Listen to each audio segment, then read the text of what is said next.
ਦੁਨੀਆ ਭਰ ਦੇ ਵਿੱਚ ਕਰੋਨਾ ਵਾਇਰਸ ਨੂੰ ਲੈ ਕੇ ਲੋਕਾਂ ਦੇ ਕਾਫੀ ਵੱਡੇ ਸਰੋਕਾਰ ਨੇ। ਪਿਛਲੇ ਕੁਝ ਸਮਾਂ ਅਸੀਂ ਇੱਥੋਂ ਦੇ ਅਮਰੀਕਾ ਦੇ ਵਿੱਚ ਅੰਬੈਸਡਰ ਤਰਨਜੀਤ ਸਿੰਘ ਸੰਧੂ ਜੀ ਨਾਲ ਗੱਲਬਾਤ ਕੀਤੀ ਸੀ ਕਿ ਸਾਰੇ ਹਾਲਾਤ ਕਿਸ ਤਰ੍ਹਾਂ ਦੇ ਨੇ ਤੇ ਕਰੋਨਾ ਵਾਇਰਸ ਤੋਂ ਬਾਅਦ ਹੁਣ ਅਮਰੀਕਾ ਦੇ ਤੇ ਇੰਡੀਆ ਦੇ ਸੰਬੰਧ ਕਿਸ ਤਰ੍ਹਾਂ ਦੇ ਹੋਣਗੇ, ਉਹਨਾਂ ਦੇ ਯਤਨ ਕਿਸ ਤਰ੍ਹਾਂ ਦੇ ਨੇ, ਮੈਡੀਕਲ ਦੇ ਖੇਤਰ ਦੇ ਵਿੱਚ ਕੀ ਕੁਛ ਪ੍ਰਗਤੀ ਹੋਈ ਆ, ਆਰਥਿਕ ਖੇਤਰ ਦੇ ਵਿੱਚ ਕੀ ਨਵੀਆਂ ਡਿਵੈਲਪਮੈਂਟਸ ਹੋ ਰਹੀਆਂ ਨੇ। ਸਰ, ਤੁਹਾਡਾ ਟਾਈਮ ਦੇਣ ਲਈ ਬਹੁਤ-ਬਹੁਤ ਸ਼ੁਕਰੀਆ। ਥੈਂਕ ਯੂ ਧੰਨਵਾਦ ਸਾਹਿਬ, good to see you again. ਮੈਂ ਪਹਿਲਾਂ ਇਹ ਜਾਣਨਾ ਚਾਹੁੰਦਾ ਜੀ, ਸਭ ਤੋਂ ਜ਼ਿਆਦਾ ਸਰੋਕਾਰ ਤੇ ਸਾਡੇ ਲੋਕਾਂ ਦਾ ਬਣਿਆ ਹੋਇਆ ਹੈ ਜਿਹੜੇ ਵਾਪਸ ਇੱਥੋਂ ਇੰਡੀਆ ਜਾਣਾ ਚਾਹੁੰਦੇ ਨੇ। ਕਿਸ ਤਰ੍ਹਾਂ ਦੀਆਂ ਹੁਣ ਤੀਜਾ ਫੇਜ਼ ਜਿਹੜਾ ਸ਼ੁਰੂ ਹੋ ਰਿਹਾ ਉਹਦੇ 'ਚ ਕਿੰਨੀਆਂ ਕੁ ਫਲਾਈਟਸ ਆ ਰਹੀਆਂ ਨੇ ਔਰ ਕਿਸ ਤਰ੍ਹਾਂ ਕਿੰਨੇ ਕੁ ਲੋਕ ਹੁਣ ਤੱਕ ਰਜਿਸਟਰਡ ਹੋ ਚੁੱਕੇ ਨੇ?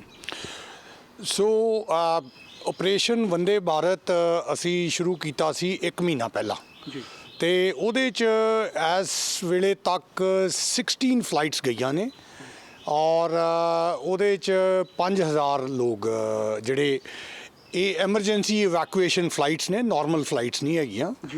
ਅਤੇ ਇਹਦੇ 'ਚ ਅਸੀਂ ਇੱਕ ਬੜੇ ਸਾਇੰਟੀਫਿਕ ਵੇ ਨਾਲ ਰਜਿਸਟ੍ਰੇਸ਼ਨ ਕਰਵਾਈ ਲੋਕਾਂ ਦੀ ਔਰ ਫਿਰ ਇੱਕ ਇਲੈਕਟ੍ਰੋਨਿਕ ਲੋਟਰੀ ਸਿਸਟਮ ਨਾਲ ਸਿਲੈਕਸ਼ਨ ਹੋਈ ਜਿਹਦੇ 'ਚੋਂ 5000 ਲੋਕ ਚਲੇ ਗਏ ਨੇ। ਹੁਣ ਅਸੀਂ 3rd ਫੇਜ਼ ਸ਼ੁਰੂ ਕਰਾਂਗੇ 11 ਤਰੀਕ ਨੂੰ ਔਰ ਉਹਦੇ 'ਚ we are going to continue from 11th ਤੋਂ ਲੈ ਕੇ 1 ਜੁਲਾਈ ਤੱਕ, ਜਿਹਦੇ 'ਚ ਅਪਰੋਕਸੀਮੇਟਲੀ 50 ਫਲਾਈਟਸ ਐਕਸਪੈਕਟਡ ਨੇ। ਫਿਰ ਅਸੀਂ ਉਹਦੇ ਬਾਅਦ ਫਿਰ ਰਿਵਿਊ ਕਰਾਂਗੇ ਕਿ ਵੈਦਰ ਫਰਦਰ ਹੋਰ ਫਲਾਈਟਸ ਨੀਡਡ ਨੇ, ਅਗਰ ਨੀਡਡ ਹੋਣਗੀਆਂ ਤਾਂ ਫਿਰ ਉਹ ਵੀ ਅਸੀਂ ਐਕਸਟੈਂਡ ਕਰਾਂਗੇ। ਜਿਵੇਂ ਪਹਿਲੋਂ 8 ਸੀ, ਉਸ ਤੋਂ ਬਾਅਦ 11, ਸ਼ਾਇਦ ਕਿ 12 ਹੋਈਆਂ ਸੀਗੀਆਂ, ਹੁਣ 50 ਨੇ। ਕਾਫੀ ਵੱਡੀ ਗਿਣਤੀ ਦੇ ਵਿੱਚ ਇਵੈਕੂਏਸ਼ਨ ਤੁਸੀਂ ਕਰ ਲਓਗੇ ਮੇਰੇ ਖਿਆਲ 'ਚ। ਪਰ ਜਿਵੇਂ ਤੁਸੀਂ ਦੱਸਿਆ ਸੀਗਾ ਕਿ 37000 ਦੇ ਕਰੀਬ ਲੋਕ ਰਜਿਸਟਰਡ ਹੋ ਚੁੱਕੇ ਨੇ, ਤੁਹਾਨੂੰ ਲੱਗਦਾ ਕਿ ਇਹਦੇ ਲਈ ਚੌਥਾ ਫੇਜ਼ ਜਾਂ ਪੰਜਵਾਂ ਵੀ ਸ਼ੁਰੂ ਕਰਨਾ ਪਊਗਾ? ਇਨਫੈਕਟ ਹੁਣ 40,000 ਨੂੰ ਉੱਤੇ ਹੋ ਗਏ ਨੇ। ਪਰਹੈਪਸ ਇਸੇ ਲਈ ਅਸੀਂ ਵੀ ਆਰ ਪ੍ਰੋਸੀਡਿੰਗ, ਜਿਸ ਤਰ੍ਹਾਂ ਸਿਚੁਏਸ਼ਨ ਡਿਵੈਲਪ ਹੁੰਦੀ ਹੈ ਅਸੀਂ ਉਹਨੂੰ ਸਾਇੰਟੀਫਿਕਲੀ ਸਟੱਡੀ ਕਰਕੇ ਉਸ ਤਰ੍ਹਾਂ ਹੀ ਇੰਡੀਆ 'ਚ ਵੀ ਸਟੇਸ਼ਨਸ ਸਿਲੈਕਟ ਹੋ ਰਹੇ ਨੇ। ਇੱਥੇ ਜਿਸ ਤਰ੍ਹਾਂ ਮੈਂ ਤੁਹਾਨੂੰ ਦੱਸਿਆ ਸੀਗਾ ਕਿ ਮੇਨ 4 ਸਟੇਸ਼ਨ ਨੇ ਜਿੱਥੇ ਏਅਰ ਇੰਡੀਆ ਆਲਰੇਡੀ ਲੋਕੇਟਡ ਹੈ ਔਰ ਆਲਸੋ ਕਿਉਂਕਿ ਡੋਮੈਸਟਿਕ ਫਲਾਈਟਸ ਆਲਰੇਡੀ ਇੰਡੀਆ ਸ਼ੁਰੂ ਹੋ ਗਈਆਂ ਨੇ, ਇੰਟਰਨੈਸ਼ਨਲ ਫਲਾਈਟਸ ਹਾਲੇ ਸਿਚੁਏਸ਼ਨ ਸਟੱਡੀ ਹੋ ਰਹੀ ਹੈ ਕਿਉਂਕਿ ਡਿਫਰੈਂਟ ਕੰਟਰੀਜ਼ ਡਿਫਰੈਂਟ ਰੂਲਸ ਨੇ ਇਸ ਟਾਈਮ 'ਤੇ ਵੈਦਰ ਫੋਰਨਰਸ ਕੈਨ ਕਮ ਇਨ ਔਰ ਨਾਟ। ਅਤੇ ਉਹਦੇ ਬੇਸਿਸ 'ਤੇ ਫਿਰ ਸਰਕਾਰ ਇੱਕ ਡਿਸੀਜਨ ਲਏਗੀ। ਜਦੋਂ ਇਹ ਇੰਟਰਨੈਸ਼ਨਲ ਫਲਾਈਟਸ ਰਿਸਟੋਰ ਹੋ ਗਈਆਂ ਅਤੇ ਫਿਰ ਸਾਨੂੰ ਪਰਹੈਪਸ ਇਹ ਜਿਹੜੀ ਆਪਰੇਸ਼ਨ ਵੰਦੇ ਭਾਰਤ ਹੈ ਉਹ ਕੰਟੀਨਿਊ ਕਰਨ ਦੀ ਲੋੜ ਨਹੀਂ ਹੈ। ਲੇਕਿਨ 1 ਜੁਲਾਈ ਤੱਕ ਇਸ ਟਾਈਮ 'ਤੇ we have decided to continue it. ਉਹਦੇ ਬਾਅਦ again we will take a call based on whether international flights are allowed into India or not. ਜਿਵੇਂ ਹੁਣ ਤੱਕ ਪਹਿਲਾਂ ਤੁਹਾਡੀ ਪਹਿਲ ਹੈਗੀ ਸੀਗੀ ਕਿ ਜਿਹੜੇ ਇੰਡੀਅਨ ਸਿਟੀਜ਼ਨ ਨੇ ਉਹਨਾਂ ਨੂੰ, ਉਸ ਤੋਂ ਬਾਅਦ OCI ਕਾਰਡ, ਫਿਰ ਸਪਾਊਸ, ਉਸ ਤੋਂ ਬਾਅਦ ਕੁਛ ਇਹ ਵੀ ਮਸਲਾ ਉੱਠਿਆ ਸੀਗਾ ਕਿ ਜਿਹੜੇ ਇੱਥੋਂ ਦੇ H1B ਨੇ ਉਹਨਾਂ ਦੇ ਬੱਚੇ ਜਿਹੜੇ ਇੱਥੋਂ ਦੇ ਸਿਟੀਜ਼ਨ ਨੇ। ਸੋ ਇਹ ਸਾਰਾ ਪ੍ਰੋਸੀਜਰ ਜਿਹੜਾ ਉਸ ਤਰ੍ਹਾਂ ਹੀ ਤੁਸੀਂ ਫਾਲੋ ਕਰ ਰਹੇ ਹੋ ਜਿਸ ਤਰ੍ਹਾਂ ਨਾਲ ਇਹ ਪਹਿਲੀਆਂ ਫਲਾਈਟਸ ਦੇ ਵਿੱਚ ਹੋਇਆ? ਹਾਂਜੀ, ਇਹ ਕੰਟੀਨਿਊਸਲੀ ਇਵੋਲਵ ਹੋਈ ਹੈ ਸਿਚੁਏਸ਼ਨ ਬੇਸਡ ਔਨ ਕੀ ਨੈਸੈਸਿਟੀ ਸੀ, ਕੀ ਰਿਕੁਆਇਰਮੈਂਟਸ ਸਨ, ਕੀ ਐਮਰਜੈਂਸੀਜ਼ ਆਈਆਂ, ਉਹ ਮੋਡੀਫਾਈ ਹੋਈ। ਮਿਨਿਸਟਰੀ ਆਫ ਹੋਮ ਅਫੇਅਰਸ ਨੇ ਵੀ ਆਪਣੀਆਂ ਗਾਈਡਲਾਈਨਸ ਪ੍ਰੋਟੋਕੋਲਸ ਮੋਡੀਫਾਈ ਕੀਤੀਆਂ ਨੇ। ਅਤੇ ਤੁਸੀਂ ਰਾਈਟਲੀ ਕਿਹਾ ਪਹਿਲਾਂ ਇੰਡੀਅਨ ਨੈਸ਼ਨਲਸ ਦਾ ਸੀਗਾ, ਫਿਰ OCI ਕਾਰਡ ਹੋਲਡਰ ਸੀਗਾ, ਫਿਰ some children who still don't have OCI, ਉਸ ਤਰ੍ਹਾਂ ਮੂਵਮੈਂਟ ਹੋਈ ਹੈ ਅੱਗੇ। ਹੁਣ ਜਿਹੜਾ ਇਹ 3rd ਫੇਜ਼ ਹੈ ਇਹਦੇ 'ਚ ਇੱਕ ਇੰਪੋਰਟੈਂਟ ਚੀਜ਼ ਇਹ ਹੈ ਕਿ ਹੁਣ ਜਿਹੜੀ ਬੁਕਿੰਗ ਹੈ ਉਹ ਡਾਇਰੈਕਟਲੀ ਏਅਰ ਇੰਡੀਆ ਦੇ ਨਾਲ ਕੀਤੀ ਜਾ ਸਕਦੀ ਹੈ। You need to be registered on the Indian embassy site and ਉਹ ਰਜਿਸਟ੍ਰੇਸ਼ਨ ਹਾਲੇ ਵੀ ਓਪਨ ਹੈ। ਸੋ ਫਰੋਮ 11th onwards ਜਿਹੜੀਆਂ ਫਲਾਈਟਸ ਜਾਣਗੀਆਂ ਉਹ ਆਲਰੇਡੀ ਬੁਕਿੰਗ ਓਪਨ ਹੈ, ਤੁਸੀਂ ਡਾਇਰੈਕਟਲੀ ਬੁੱਕ ਕਰ ਸਕਦੇ ਹੋ ਏਅਰ ਇੰਡੀਆ ਦੇ ਨਾਲ। ਅੱਛਾ, ਇਸੇ ਸੰਦਰਭ ਦੇ ਵਿੱਚ ਮੈਂ ਇੱਕ ਗੱਲ ਹੋਰ ਤੁਹਾਨੂੰ ਪੁੱਛਣੀ ਚਾਹੁੰਦਾ ਕਿ ਪਿਛਲੀ ਵਾਰੀ ਵੀ ਤੁਸੀਂ ਦੱਸਿਆ ਸੀਗਾ ਕਿ ਜਿਹੜੀ ਮੈਡੀਸਨ ਦੇ ਫੀਲਡ ਦੇ ਵਿੱਚ ਇੰਡੀਆ US ਜਿਹੜਾ ਇਹਨਾਂ ਦੀ ਰਿਸਰਚ ਸਾਂਝੇ ਤੌਰ ਤੇ ਚੱਲ ਰਹੀ ਹੈ, ਹੁਣ ਕੀ ਨਵੀਆਂ ਡਿਵੈਲਪਮੈਂਟਸ ਹੋ ਰਹੀਆਂ ਨੇ? ਜਦੋਂ ਪ੍ਰੈਜ਼ੀਡੈਂਟ ਡੋਨਲਡ ਟਰੰਪ ਕਹਿੰਦੇ ਨੇ ਕਿ ਵੈਕਸੀਨ ਤਿਆਰ, ਅਸੀਂ ਇਹਦੇ 'ਤੇ ਕਾਫੀ ਵੱਡੀ ਗਿਣਤੀ ਦੇ ਵਿੱਚ, ਇੱਥੇ ਇੰਡੀਆ US ਰਿਲੇਸ਼ਨਸ਼ਿਪ ਦੇ ਵਿੱਚ ਤੁਸੀਂ ਕਿਵੇਂ ਦੇਖਦੇ ਹੋ? ਦੇਖੋ ਜਿਹੜਾ ਮੈਡੀਸਿਨ ਔਰ ਮੈਡੀਕਲ ਰਿਸਰਚ ਫੀਲਡ ਵਿੱਚ ਸਾਡੀ ਕੋਆਪਰੇਸ਼ਨ ਕਾਫੀ ਸਟਰੋਂਗ ਹੋ ਗਈ ਹੈ। ਪਹਿਲਾਂ ਵੀ ਸਟਰੋਂਗ ਸੀਗੀ ਬਟ ਹੁਣ ਕਾਫੀ ਫੋਕਸ ਉਹਦੇ ਤੇ ਆਇਆ ਹੈ। ਇਹ ਤਿੰਨ ਐਸਪੈਕਟਸ 'ਚ ਪਾਰਟਿਕੂਲਰਲੀ ਫਾਰਵਰਡ ਮੂਵਮੈਂਟ ਹੈ। ਇੱਕ ਤੁਸੀਂ ਦਵਾਈਆਂ ਦਾ ਕਿਹਾ, ਦਵਾਈਆਂ 'ਚ ਜੋ ਵੀ ਦਵਾਈਆਂ ਇਹਨਾਂ ਨੂੰ ਚਾਹੀਦੀਆਂ ਸੀਗੀਆਂ, ਜਿੱਥੇ ਇੰਡੀਆ ਸਪਲਾਈ ਚੇਨ ਦਾ ਇੰਪੋਰਟੈਂਟ ਇੱਕ ਸੈਗਮੈਂਟ ਸੀਗਾ, ਉਹਦੇ 'ਚ ਪੂਰੀ ਇੰਡੀਆ ਨੇ ਸਪੋਰਟ ਕੀਤੀ ਹੈ।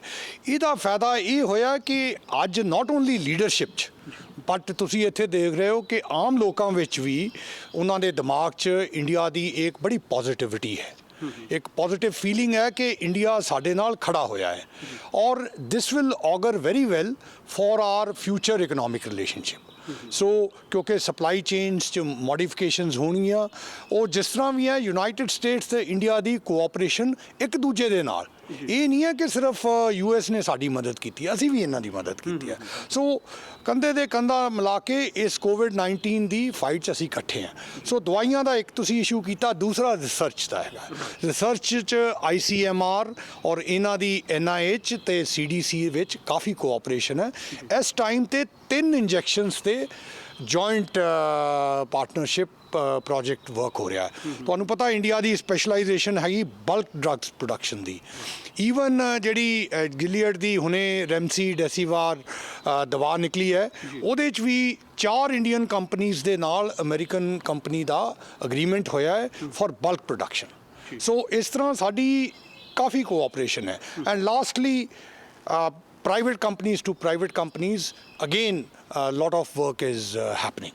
ਇੰਡੀਆ ਦੇ ਵਿੱਚ ਥੋੜ੍ਹੀ ਜਿਹੀ ਹੁਣ ਇਸ ਵੇਲੇ ਲੱਗਦਾ ਪਿਆ ਕਿ ਸ਼ਾਇਦ ਜਿਹੜੀ ਇਹ ਕਰੋਨਾ ਵਾਇਰਸ ਦੀ ਸਥਿਤੀ ਜਿਹੜੀ ਆ ਥੋੜ੍ਹੀ ਜਿਹੀ ਖਰਾਬ ਹੁੰਦੀ ਲੱਗਦੀ ਆ। ਤੁਹਾਨੂੰ ਲੱਗਦਾ ਕਿ ਕੋਈ ਅਮਰੀਕਾ ਤੋਂ ਵੀ ਇਸ ਤਰ੍ਹਾਂ ਦੀ ਸਪੋਰਟ ਜਾਂ ਤੁਹਾਡੇ ਰਾਹੀਂ ਕੋਈ ਗੱਲਬਾਤ ਇਸ ਤਰ੍ਹਾਂ ਦੀ ਚੱਲ ਰਹੀ ਹੈ ਜਾਂ ਜ਼ਰੂਰਤ ਹੀ ਨਹੀਂ ਮਹਿਸੂਸ ਹੋ ਰਹੀ ਹੈ ਜੀ? ਦੇਖੋ ਇੱਥੇ 2 ਚੀਜ਼ਾਂ 'ਚ ਬਹੁਤ ਜ਼ਿਆਦਾ ਇੰਟਰਸਟ ਹੈ ਇੰਡੀਆ ਦੀ ਕੋਵਿਡ ਫਾਈਟ ਦੇ ਬਾਰੇ। ਇੱਕ ਕਿ ਜਿਹੜੇ ਰੇਟ ਆਫ ਰਿਕਵਰੀ ਹੈ ਆਲਮੋਸਟ 50%, ਉਹਦੇ 'ਚ ਕਾਫੀ ਇੰਟਰਨੈਸ਼ਨਲੀ ਐਂਡ ਪਾਰਟਿਕੂਲਰਲੀ US 'ਚ ਬਹੁਤ ਇੰਟਰਸਟ ਹੈ ਕਿ ਇੰਡੀਆ ਨੇ ਇਹ ਕਿਸ ਤਰ੍ਹਾਂ ਟੈਕਲ ਕੀਤਾ। ਵੀ ਮਸਟ ਰਿਮੈਂਬਰ ਕਿ ਇੰਡੀਆ ਦੀ ਪੋਪੂਲੇਸ਼ਨ 1.3 ਬਿਲੀਅਨ ਹੈ। ਸੋ ਇੱਕ ਇਹ ਚੀਜ਼, ਦੂਸਰਾ death rate, total death rate ਜਦੋਂ ਕੰਪੇਅਰ ਕਰਦੇ ਹਾਂ ਅਸੀਂ ਅਮਰੀਕਾ ਦੇ ਨਾਲ ਔਰ ਬਾਕੀ ਕੰਟਰੀਜ਼ ਨਾਲ, ਤੇ ਇੰਡੀਆ ਦਾ ਸਟੈਂਡ ਆਊਟ ਕਰਦਾ ਹੈ। ਸੋ ਇਹ ਦੋਵੇਂ ਚੀਜ਼ਾਂ ਤੇ ਕਾਫੀ ਇੱਥੇ ਇੰਟਰਸਟ ਹੈਗਾ ਕਿ ਇੰਡੀਆ ਨੇ ਇਹ ਕਿਸ ਤਰ੍ਹਾਂ ਵਰਕਆਊਟ ਕੀਤਾ ਹੈ। ਐਂਡ ਆਈ ਐਮ ਵੈਰੀ ਆਪਟੀਮਿਸਟ ਕਿ as for as Indian conditions ਹੈਗੀਆਂ, ਹੁਣ ਸਾਡੇ ਕੋਲ ਕਾਫੀ ਟਾਈਮ ਸਾਨੂੰ ਮਿਲ ਗਿਆ। ਸਾਡੀ ਜਿਹੜੀ ਇਨਫਰਾਸਟਰਕਚਰ, ਮੈਡੀਕਲ ਇਨਫਰਾਸਟਰਕਚਰ ਕੰਡੀਸ਼ਨਸ ਹੈ ਉਹ ਅੱਛੀਆਂ ਨੇ ਔਰ ਇਹ ਜਿਹੜੀ ਸਿਚੁਏਸ਼ਨ ਹੈ ਇਹਨੂੰ ਅਸੀਂ, ਕਿਉਂਕਿ ਜਿਸ ਤਰ੍ਹਾਂ ਇਕੋਨਮੀ ਖੁੱਲ੍ਹੇਗੀ ਉਸ ਤਰ੍ਹਾਂ ਉਹ ਸਪਰੈਡ ਹੋਏਗੀ, ਲੇਕਿਨ ਸਾਡੀ ਇਹ ਸਿਚੁਏਸ਼ਨ ਹੈ ਕਿ ਇਸ ਟਾਈਮ ਤੇ ਅਸੀਂ ਮੈਡੀਕਲੀ ਪ੍ਰੀਪੇਅਰਡ ਹੈਗੇ ਹਾਂ ਕਿ ਇਸ ਚੀਜ਼ ਨੂੰ ਅਸੀਂ ਕੰਟਰੋਲ ਕਰ ਲਵਾਂ। ਸਰ, ਇਹ ਕਾਫੀ ਡਿਵੈਲਪਮੈਂਟ ਮੈਂ ਜਦੋਂ ਦਾ ਤੁਸੀਂ ਆਏ ਹੋ ਜੁਆਇਨ ਕੀਤਾ ਹੈ, ਮੈਂ ਤੁਹਾਨੂੰ ਫੋਲੋ ਕਰ ਰਿਹਾ ਹਾਂ। ਤੁਹਾਡੇ ਟਵੀਟਸ ਜਿਹੜੇ ਨੇ ਮੈਂ ਦੇਖਦਾ ਪਿਆ ਹਾਂ ਕਿ ਤੁਸੀਂ ਫੋਰਨ ਅਫੇਅਰਸ ਜਿਹੜੇ ਕੰਗਰੈਸ਼ਨਲ ਕਮੇਟੀ ਦੇ ਮੈਂਬਰ ਨੇ ਉਹਨਾਂ ਨਾਲ ਤੁਹਾਡੀਆਂ ਮੀਟਿੰਗਸ ਹੋ ਰਹੀਆਂ ਨੇ। ਤੁਹਾਡੇ ਜਿਹੜੇ ਟ੍ਰੇਡ ਦੇ ਖੇਤਰ ਦੇ ਵਿੱਚ ਨੇ, ਹੁਣ ਜਿਹੜਾ ਇਨਵੀਟੇਸ਼ਨ ਜਾਣਾ G7 ਦੇ ਬਾਰੇ ਪ੍ਰੈਜ਼ੀਡੈਂਟ ਡੋਨਲਡ ਟਰੰਪ ਵੱਲੋਂ, ਇਹ ਕਾਫੀ ਉਤਸ਼ਾਹਿਤ ਕਰ ਰਿਹਾ ਹੈ ਕਿ ਇੱਥੇ ਬੈਠੇ ਇੰਡੀਅਨ ਭਾਈਚਾਰਾ ਜਿਹੜਾ ਹੈ ਉਹ ਹਮੇਸ਼ਾ ਹੀ ਚਿੰਤਾਤੁਰ ਰਹਿੰਦਾ ਆਪਣੇ ਉਸ ਦੇਸ਼ ਬਾਰੇ। ਇਹਦੇ ਬਾਰੇ ਕੁਝ ਸਵਾਲ ਨੇ, ਪਰ ਇਸ ਛੋਟੀ ਜਿਹੀ ਬ੍ਰੇਕ ਤੋਂ ਬਾਅਦ ਸਾਡੀ ਗੱਲਬਾਤ ਤਰਨਜੀਤ ਸਿੰਘ ਸੰਧੂ ਜਿਹੜੇ ਇਸ ਵੇਲੇ ਐਂਬੈਸਡਰ ਨੇ US ਦੇ ਵਿੱਚ, ਇਹਨਾਂ ਦੇ ਨਾਲ ਜਾਰੀ ਰਹੇਗੀ।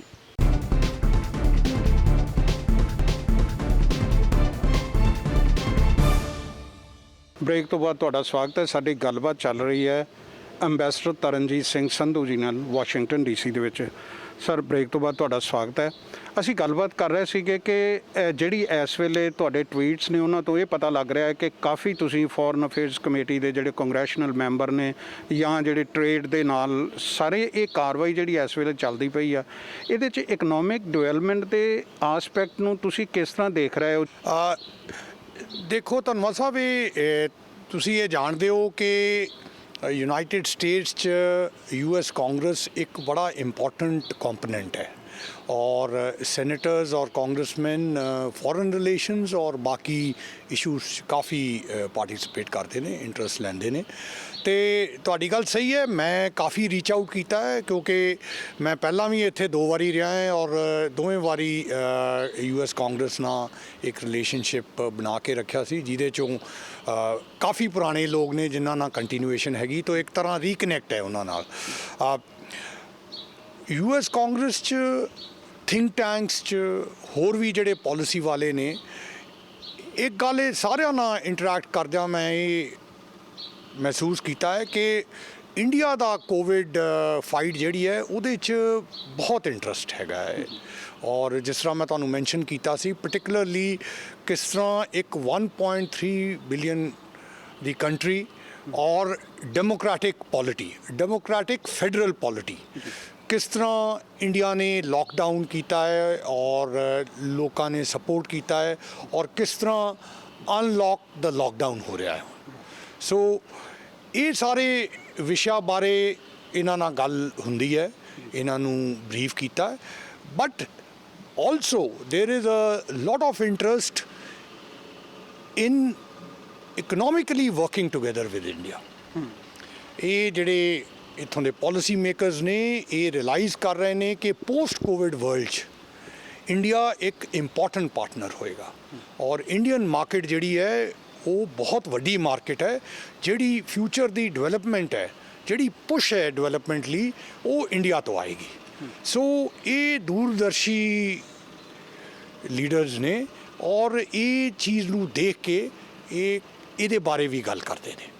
ਸੋ there is a strong possibility of investments moving into India ਔਰ ਇੰਡੀਅਨ ਲੀਡਰਸ਼ਿਪ ਜਿਹੜੀ ਹੈ ਉਹ ਰਿਅਲਾਈਜ਼ ਕਰਦੀ ਹੈ। ਆਲਰੇਡੀ ਤੁਸੀਂ ਦੇਖਿਆ ਪ੍ਰਧਾਨ ਮੰਤਰੀ ਸਾਹਿਬ ਨੇ ਔਰ ਬਾਕੀ ਪ੍ਰਧਾਨ ਮੰਤਰੀ ਸਾਹਿਬ ਨੇ ਇੱਕ ਮੀਟਿੰਗ ਖਾਸ ਬੁਲਾਈ ਫੋਕਸ ਕੇ ਇਨਵੈਸਟਮੈਂਟਸ ਇੰਡੀਆ 'ਚ ਆਉਣ। ਸੋ ਇਹ ਜਿਹੜੀਆਂ ਇਨਵੈਸਟਮੈਂਟਸ ਨੇ ਇਹ ਇੰਡੀਆ 'ਚ ਇਨ ਫਿਊਚਰ ਆਉਣਗੀਆਂ। ਸਾਰੀਆਂ ਸਟੇਟਸ ਜਿਹੜੀਆਂ ਨੇ ਇੰਡੀਆ 'ਚ ਉਹਨਾਂ ਨੂੰ ਇੰਟਰਸਟ ਲੈਣਾ ਚਾਹੀਦਾ, ਪੰਜਾਬ ਨੂੰ ਵੀ ਲੈਣਾ ਚਾਹੀਦਾ and many of these hopefully in future will come to India. ਮੈਂ ਸਾਰੇ ਦੇਖਿਆ ਜੀ ਕਿ ਬਹੁਤ ਸਾਰੇ ਸਟੇਟਾਂ ਦੇ ਜਿਹੜੇ ਚੀਫ ਮਿਨਿਸਟਰ ਨੇ ਉਹ ਲੌਬਿੰਗ ਕਰ ਰਹੇ ਨੇ ਅਮਰੀਕਾ ਦੇ ਵਿੱਚ ਤਾਂ ਕਿ ਉੱਥੇ ਕੰਪਨੀਆਂ ਜਾਣ। What will be your message to all the states in India? ਉਹਨਾਂ ਦੇ ਜਿਹੜੇ ਉੱਥੋਂ ਦੇ ਚੀਫ ਮਿਨਿਸਟਰ ਨੇ ਜਾਂ ਉਹਨਾਂ ਨੂੰ ਕਿਸ ਤਰ੍ਹਾਂ ਨਾਲ ਅੱਗੇ ਚੱਲਣਾ ਚਾਹੀਦਾ ਹੈ?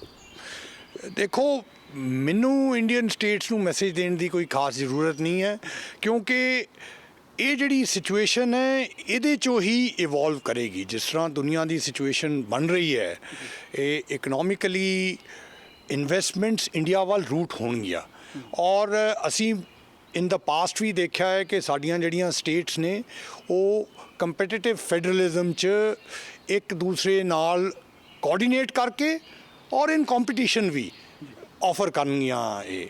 ਸੋ I think many of the chief ministers, in fact most of the chief ministers are aware and ਜਿਸ ਤਰ੍ਹਾਂ ਇਹ ਰੀਐਲੋਕੇਸ਼ਨ ਹੋਏਗੀ, not only ਰੀਐਲੋਕੇਸ਼ਨ ਹੋਵੇ ਕਿਉਂਕਿ ਮੈਂ ਤੁਹਾਨੂੰ ਇਹ ਇੰਪੋਰਟੈਂਟ ਬੇਸ ਦੱਸੀ ਹੈ ਕਿ ਅੱਗੇ ਦੀ ਜਿਹੜੀ ਇਕਨੋਮਿਕ ਡਿਵੈਲਪਮੈਂਟ ਹੈ ਉਹ ਮਾਰਕੀਟ ਕਿੱਥੇ ਹੈ, ਮੇਨ ਮਾਰਕੀਟ ਇੰਡੀਆ 'ਚ ਹੈਗੀ ਹੈ।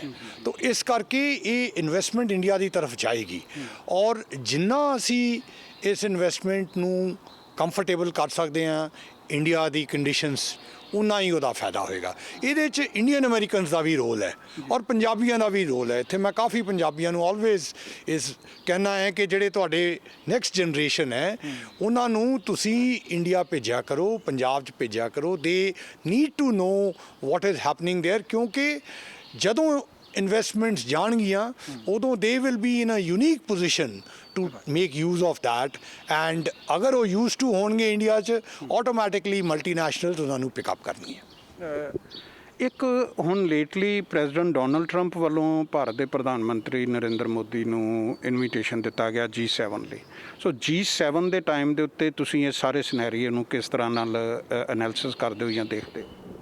ਦੇਖੋ, ਇਹ ਇਨਵੀਟੇਸ਼ਨ ਵੀ ਇਹ ਰਿਕੋਗਨਾਈਜ਼ ਕਰਦਾ ਹੈ ਕਿ India is an important international partner for most of these international organizations और ਇੰਡੀਆ ਜਿਹੜੀ 1.3 ਬਿਲੀਅਨ ਦੀ ਕੰਟਰੀ ਹੈ ਔਰ ਸਟਰੋਂਗ ਓਪੀਨੀਅਨਸ ਐਕਸਪ੍ਰੈਸ ਕਰਦੀ ਹੈ ਔਰ ਇੱਕ ਲੀਡਰਸ਼ਿਪ ਦਿਖਾਉਂਦੀ ਹੈ ਐਂਡ ਤੁਸੀਂ ਇਹ ਕੋਵਿਡ ਦੀ ਫਾਈਟ 'ਤੇ ਦੇਖਿਆ ਹੀ ਹੈ ਕਿ ਇੰਡੀਆ ਦਾ ਪ੍ਰੋਮੀਨੈਂਟ ਰੋਲ ਰਿਹਾ ਹੈ ਸੋ ਉਹ as part of that development ਹੈ ਐਂਡ ਆਲਸੋ ਕਿਉਂਕਿ ਯੂਨਾਈਟਿਡ ਸਟੇਟਸ ਔਰ ਇੰਡੀਆ ਦੀ ਰਿਲੇਸ਼ਨਸ਼ਿਪ ਮਿਊਚੁਅਲੀ ਬੈਨੀਫੀਸ਼ੀਅਲ ਹੈ ਇਸ ਟਾਈਮ 'ਤੇ ਔਰ ਇੱਕ ਦੂਜੇ ਨਾਲ ਕੰਧੇ 'ਤੇ ਕੰਧਾ ਦੇ ਕੇ ਅਸੀਂ ਇਕੱਠੇ ਹੋਏ ਹਾਂ ਇਹ ਕੋਵਿਡ ਦੀ fight it's also a recognition to that ਕਿ ਪ੍ਰੈਜ਼ੀਡੈਂਟ ਟਰੰਪ ਨੇ ਸਾਡੇ ਪ੍ਰਧਾਨ ਮੰਤਰੀ ਸਾਹਿਬ ਨੂੰ ਇਨਵਾਈਟ ਕੀਤਾ ਹੈ ਔਰ ਨਾਟ ਓਨਲੀ ਇਨਵਾਈਟ ਕੀਤਾ ਉਹਨਾਂ ਨੇ ਪਬਲਿਕਲੀ ਇਹ ਵੀ ਐਕਸਪ੍ਰੈਸ ਕੀਤਾ ਹੈ ਕਿ he would like India to be a permanent member of G7 ਔਰ ਇਹ ਦੋਵੇਂ ਚੀਜ਼ਾਂ 'ਚ basically whatever we can help we will help ਦੋ ਚੀਜ਼ਾਂ ਮੈਂ ਪਿਛਲੇ ਦਿਨਾਂ ਦੇ ਵਿੱਚ ਦੇਖੀਆਂ ਨੇ ਬੜੀਆਂ ਇੰਪੋਰਟੈਂਟ ਬੜੀਆਂ ਚੰਗੀਆਂ ਲੱਗੀਆਂ ਮੇਰੇ ਖਿਆਲ 'ਚ ਸਾਡੇ ਸਾਰੇ ਕਮਿਊਨਿਟੀ ਨੂੰ ਹੀ ਚੰਗੀਆਂ ਲੱਗੀਆਂ ਹੋਣਗੀਆਂ ਇੱਕ ਸੀ ਤੁਹਾਡੀ video conference with the Indian community ਜਿਹੜੇ ਇੱਥੋਂ ਦੀਆਂ ਆਰਗੇਨਾਈਜੇਸ਼ਨ ਤੇ ਇੱਥੋਂ ਦੀ ਲੀਡਰਸ਼ਿਪ ਹੈ ਇੰਡੀਅਨ ਕਮਿਊਨਿਟੀ ਦੀ ਦੂਜੀ ਸੀ ਇੱਥੋਂ ਦੇ ਜਿਹੜੇ CEOs ਦੇ ਨਾਲ ਤੇ ਇੱਥੋਂ ਦੇ ਜਿਹੜੇ ਡਿਫਰੈਂਟ ਆਰਗੇਨਾਈਜੇਸ਼ਨ ਥਿੰਕ ਟੈਂਕ ਜਿਹੜੇ ਇੱਥੋਂ ਦੇ ਹੈਗੇ ਨੇ ਉਹਨਾਂ ਦੇ ਨਾਲ ਇਹਨਾਂ ਦੋਨਾਂ ਜਿਹੜੀਆਂ ਤੁਹਾਡੀਆਂ ਵੀਡੀਓ ਕਾਨਫਰੰਸਿਸ ਸੀਗੇ ਕਿਸ ਤਰ੍ਹਾਂ ਦੇ ਰਿਜ਼ਲਟ ਜਾਂ ਕਿਸ ਤਰ੍ਹਾਂ ਦਾ ਹੁੰਗਾਰਾ ਤੁਹਾਨੂੰ ਮਿਲਿਆ ਦੇਖੋ ਜਿਹੜੀ CEOs ਨਾਲ ਸੀਗੀ ਉਹਦੇ 'ਚ ਬੜੀ ਪੋਜ਼ਿਟਿਵਿਟੀ ਮਿਲੀ about the future economic cooperation between the two countries ਤਦੇ ਹੀ ਮੈਂ ਤੁਹਾਨੂੰ ਇਹ ਕੌਨਫੀਡੈਂਸ ਨਾਲ ਇੱਥੇ ਕਹਿਣਾ ਹੈ ਕਿ ਜਿਹੜਾ ਫਿਊਚਰ ਇਕਨੋਮਿਕ ਸਿਨੈਰੀਓ ਹੈ ਉਹਦੇ ਵਿੱਚ ਇੰਡੀਆ ਇੱਕ ਇੰਪੋਰਟੈਂਟ ਰੋਲ ਪਲੇ ਕਰੇਗਾ and further being a Punjabi I also wish that Punjab will also play an important role ਦੂਸਰੀ ਐਸਪੈਕਟ ਜਿਹੜੀ ਤੁਸੀਂ ਕਮਿਊਨਿਟੀ ਦੀ ਦੱਸੀ ਹੈ ਦੇਖੋ ਸਾਡੀ ਕਮਿਊਨਿਟੀ ਇੱਥੇ ਜਿਹੜੀ ਹੈਗੀ ਹੈ it has played a very prominent role ਜਿਸ ਤਰ੍ਹਾਂ ਫੋਰ ਐਗਜ਼ਾਮਪਲ ਅਬਾਊਟ 200,000 ਸਟੂਡੈਂਟਸ ਨੇ ਇੱਥੇ vast majority of these students are in STEM areas so ਜਿਹੜੀ US ਦੀ ਕੰਪੀਟੀਟਿਵਨੈਸ ਹੈ ਹੁਣ the future 'ਚ whether it is in IT, whether it is in medical, whether it is in other spheres ਉਹਦੇ 'ਚ Indian Americans ਇੱਕ ਬੜਾ prominent role play ਕਰ ਰਹੇ ਨੇ ਸੋ ਇਹ ਜਿਹੜੀ ਕਾਨਫਰੰਸ ਹੋਈ ਇਹਦੇ 'ਚ ਕਾਫੀ ਡਾਕਟਰਸ ਵੀ ਸੀਗੇ ਹੈਲਥ ਐਕਸਪਰਟਸ ਵੀ ਸੀਗੇ ਉਹਨਾਂ ਨੇ ਵੀ ਆਪਣਾ ਸ਼ੇਅਰ ਕੀਤਾ ਔਰ ਮੇਰੇ ਲਈ ਪਰਸਨਲੀ ਇਹ ਬੈਨੀਫੀਸ਼ੀਅਲ ਸੀ ਟੂ ਹੀਅਰ ਫਰੋਮ them ਕਿ ਸਾਡੀ ਕੰਟਰੀਬਿਊਸ਼ਨ ਕਿੰਨੀ ਹੈ ਹੁਣ ਤੁਸੀਂ ਅੱਜ ਧੰਨਵਾਦ ਸਾਹਿਬ ਕੋਈ ਵੀ TV channel American TV channel ਲਾਓ ਇੰਟਰਨੈਸ਼ਨਲ TV ਚੈਨਲ ਲਾਓ ਜਦੋਂ ਤੁਸੀਂ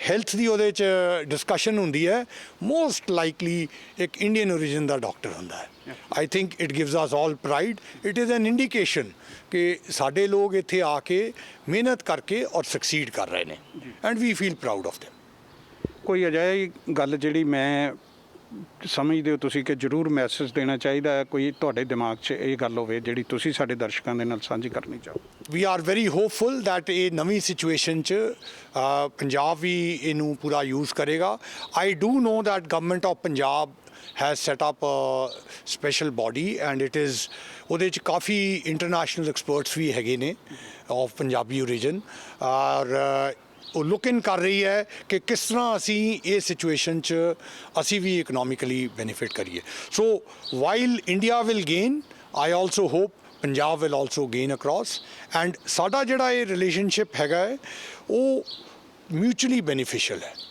we must remember that it's not just that it is one-way street, but India is also contributing to help United States, and that is the most significant part of this particular stint.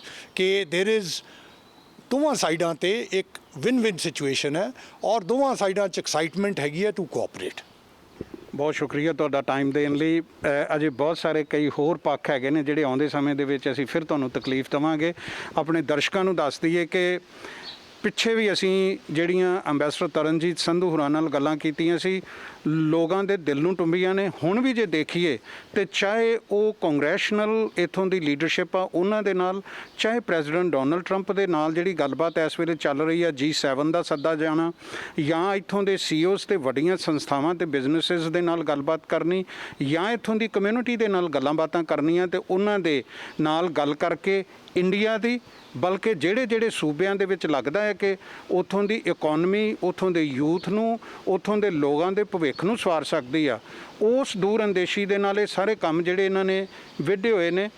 ਨਿਰਸੰਦੇਹ ਸਾਡੀਆਂ ਸ਼ੁਭ ਕਾਮਨਾਵਾਂ ਵੀ ਨੇ ਇਹਨਾਂ ਲਈ। ਤੁਹਾਡਾ again ਬਹੁਤ ਬਹੁਤ ਸ਼ੁਕਰੀਆ sir.